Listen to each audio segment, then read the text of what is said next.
আমাদের মাঝে এখন বক্তব্য দেবেন ৭ নম্বর ওয়ার্ডের বিএনপির সিনিয়র সহসভাপতি জনাব ইমরান মুন্সি।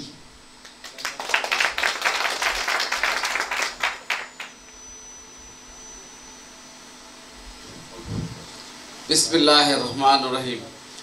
বিল্ডিং কন্ডিশন আয়োজিত আজকের মত ভিডিও সভার সম্মানিত সভাপতি, জনকল্যাণ সমিতির সম্মানিত সভাপতি জনাব শাহলুল্লাহ ভাই, আরও আছে ইঞ্জিনিয়ার মজিবুল হক ভাই, আরও আছে উপস্থিত আছে আমার খুব সিনিয়র ভাই শাহজাহান ভুইয়া, আরও উপস্থিত আছেন জসিম সর্দার আমার খুব সিনিয়র ভাই, সবাইকে আরও উপস্থিত আছেন আমার শ্রদ্ধা বড় ভাই হাবিব ভাই, সবাইকে আসসালামু আলাইকুম ওয়া রাহমাতুল্লাহ। আমি বলতে চাই যে বিগত ফ্যাসিবাদী সরকারের আমলে আমি এই রূপনগরে বিগত অনেক বছর বসবাস করি, চিনি।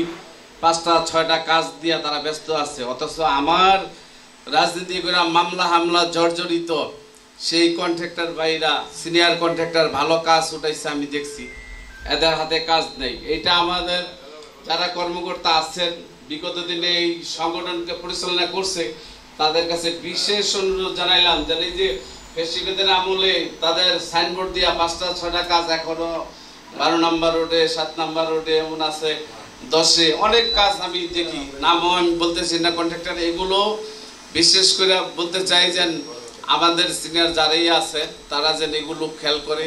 আমাদের যে দলের সাথে মামলা হামলা জর্জরিত ফ্যাসিবাদী আমলে অনেক টাকা পয়সা ঘরবাড়ি ছাড়া হয়েছে, তারা কিন্তু কাজ নাই। তাদের বাইরদের কাছে বিশেষ আবেদন যে ওনারা একটু বিশেষ খেয়াল রেখে যেন আমাদের এই নির্মাণ শ্রমিক কন্ট্রাক্টর বাইরে যেন কাজ কাম পায়। এই বলে আমার বক্তব্য শেষ। আল্লাহ হাফেজ, আসসালামু আলাইকুম।